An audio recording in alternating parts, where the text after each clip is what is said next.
I'm of the belief that if you got at least 7 draft picks, because I know sometimes you've traded in the past and whatnot, but if you got 7 draft picks or even 6, I'm drafting a running back every year. I'm drafting a running back every year. I'm drafting a running back in the 5th or 6th round. Okay. Good clarifying. Because I'm sitting here like a first round running back. No.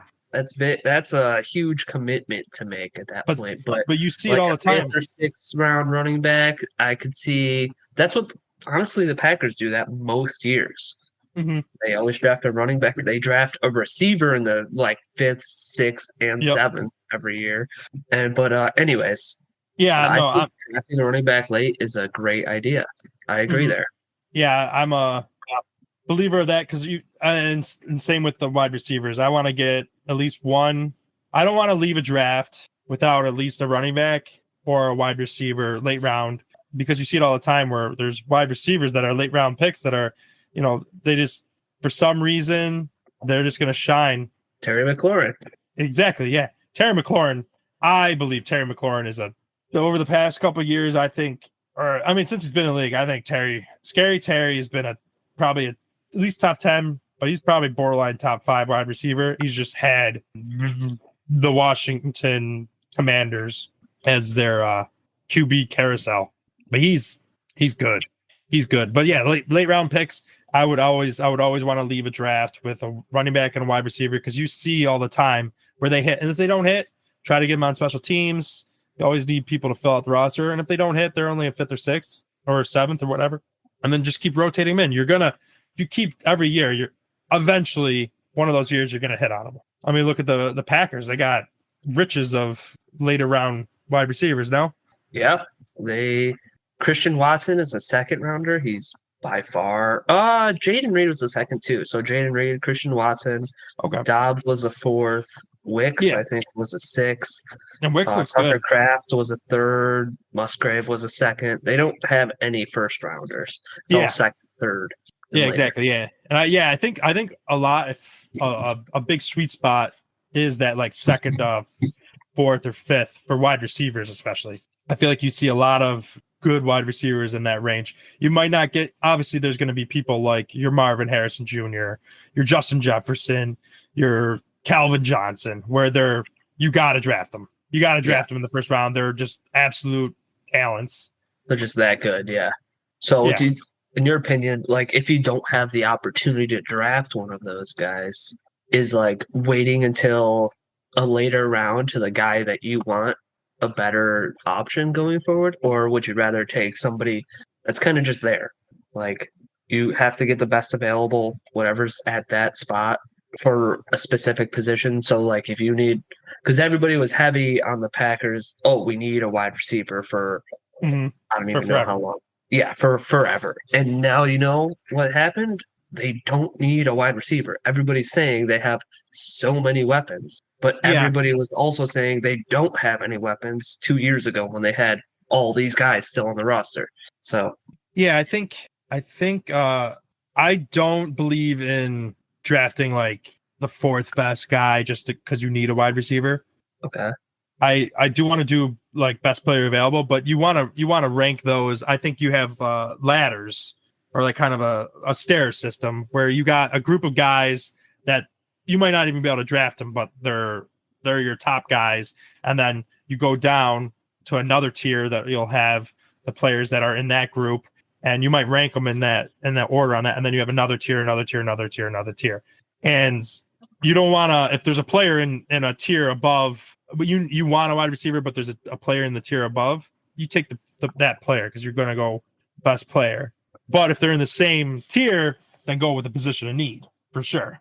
I think that can give you good results, but you do have to, sometimes you can have a bag of riches, but if they're all silver and none of them are gold, sometimes it does help to have a little gold. My opinion is if it's not that game-breaking wide receiver like Calvin Johnson or like Marvin Harrison Jr. or like one of those top-of-the-line wide receivers, is wait until you find one you like. I just said, God damn it. Anyways, in my opinion, that you can see there's physical attributes you look for in a wide receiver because it's such a athletic position. That's my not physical position. I think that's better.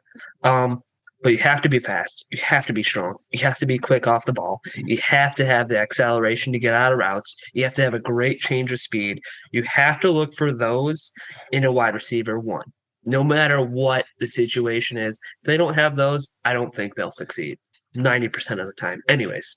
Yeah, as a one, for sure. Correct. So that is, I would look for those things before anything else. So if they don't have that, that's what I would look for in like the later rounds. Say they didn't produce in college, but they have all those measurables, and then they fall to like the third or the fourth.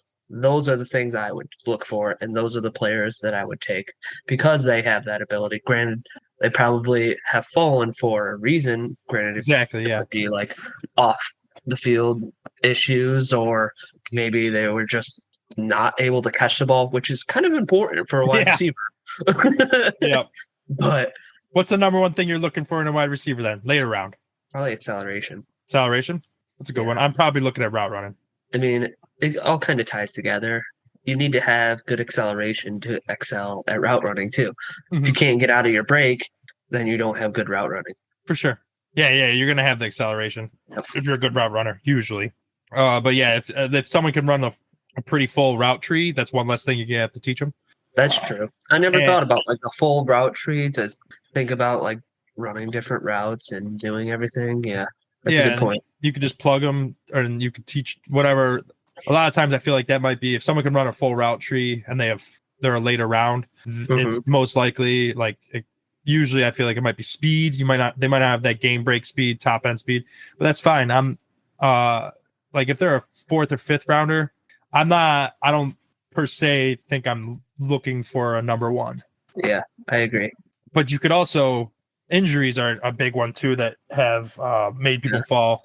Like Stephon Diggs would be a decent example in the fact that he was a fourth round pick, I believe. He actually might have been a fifth. I think he was a fifth.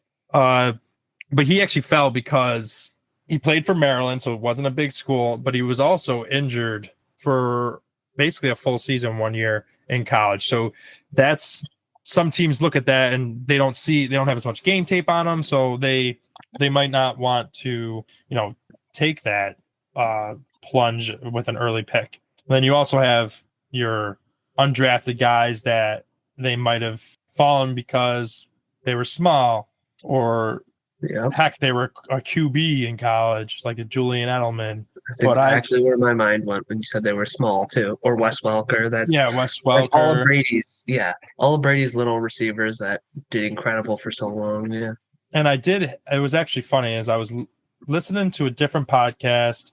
I don't think it was the Kelsey's podcast, but they were talking about. No, it was not.